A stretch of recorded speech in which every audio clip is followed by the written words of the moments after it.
Good morning, good afternoon, and good evening. Dadaan na naman ako sa wall ninyo ngayong oras. Pakibasa nga po. Tama. Kumusta? Isang salita. Isang salita, ngunit minsan, ang hirap sagutin. Tama? Isang salita, ngunit minsan, gumagawa lang tayo ng kasagutan para walang masabi yung nagtanong sa atin. Ang tanong, ilang beses na tanong ang word na yan sa'yo? Nagbigay ka ba ng totoong kasagutan? O hindi? Or nagdadahilan ka lang or binabalik mo yung katanungan sa taong nagtanong sa'yo? Isang salita, ngunit ang lawak ng saklaw. Tama po ba? Kaya ngayon, pag-usapan natin ang isang sakop ng salitang kumusta or pangungumusta. Kaya pag-usapan natin ang pangkalusugan. Kumusta yung kalusugan, kapatid?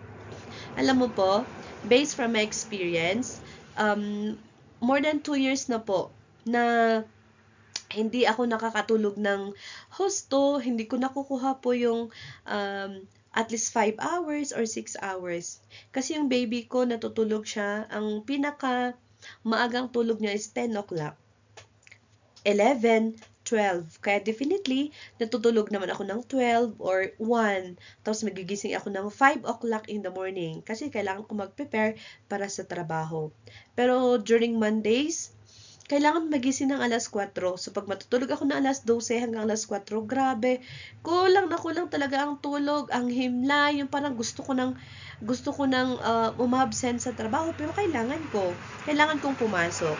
Grabe po talaga yung tulog. Or minsan naman, maaga naman ako natutulog, pero pag nagigising naman ako ng madaling araw, hindi na ako makatulog. So, alam niyo ba yung tinatawag sa hirap pagtulog? Ito ay tinatawag nating insomnia, also known as sleepless night. Okay? According to dictionary, a common sleep disorder. Tama po. It's either maaga ka natutulog, tapos nagigising ka middle of the night, hindi ka na makatulog. Or minsan naman, late ka natutulog, tapos maaga ka pa ding magising. So, kulang na kulang sa tulog. Ito pong nangyari sa akin, 2 years. Lalo na 2 years, more than 2 years na po ang baby ko, hinihintay ko po siyang matulog bago po ako matulog. Kasi pag inaantok na po ako, ayaw niya akong patulugin. Sinasampal ako or minsan ginaganyan sa mata ko para magising ako, para magdilat ako ng mata, binabantayan ko siya hanggang makatulog. So, ganun na po lagi until one time may nag-invite po sa akin. Kaya laking pasalamat ko po sa tao na nagsabi ng isang product na pwede pong magpabago ng pagtulog ko. So, utang na loob ko po talaga, officially who introduced lifestyle products. Alam nyo po, yan po ang laman ng isang box. They call it as Better Together Kit. Laking pasalamat ko sa taong nag-introduce nito sa akin kasi 2 days of taking, nakita ko po talaga yung effect sa akin. Alam nyo po, after 2 days of taking, ang himbing po ng tulog ko. Katabi ko po yung anak ko, pero as in, hindi ko na po namalayan kasi pag nagre-reklamo siya, pag nagigising siya, kailangan kong iganon sa likod, i-touch yung likod niya para matulog ulit. Pero after taking that product in 2 days, diretso po yung tulog ko. Same time po ako natutulog. Kung hindi 10 o'clock, kung hindi 12 o'clock, 1 o'clock, tapos nagigising ako ng alas 5. Pero diretso po talaga yung tulog ko, hindi ko po namalayan kung nagreklamo or umiyak yung baby ko, kasi diretso talaga yung tulog ko. Yun lang po yung nakita ko talaga. Yun po yung talaga na-experience ko after taking this product. Hindi dahil po ina-advertise ko to, pero talagang it's my personal experience with this product. So, paano ko po siya tinake? According to my mentor, yung nag-introduce po sa akin, ito po, before meal, 2 capsules. Tapos, yan, juice po na yan.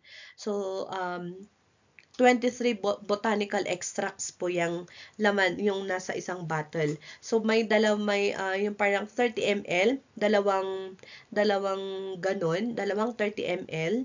So bali 60 ml lahat. Before meal din po yan. And then,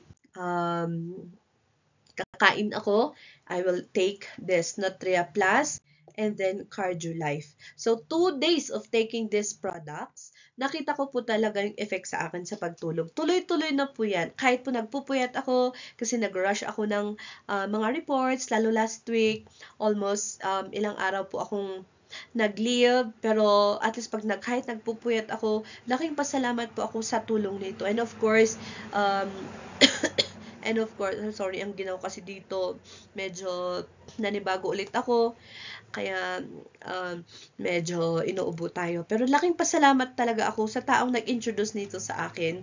And I thank God that I met this product. So, laking pasalamat ko talaga, personal experience ko sa pag-take nito ng product.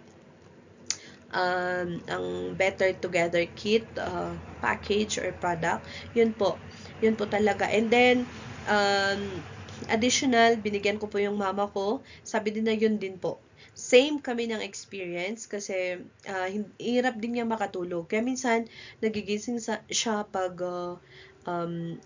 natutulog siya pag 7 o'clock or 8 o'clock kasi madali siyang magising pag mga 11. Tapos, ang hirap na niyang matulog.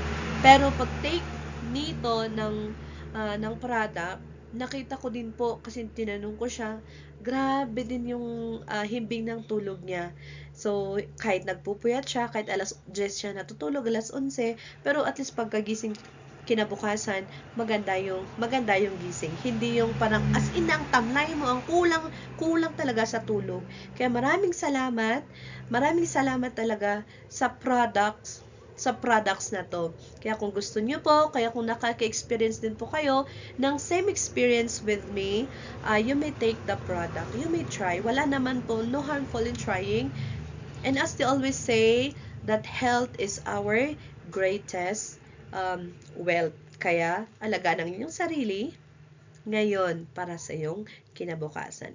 Yun lamang and maraming salamat.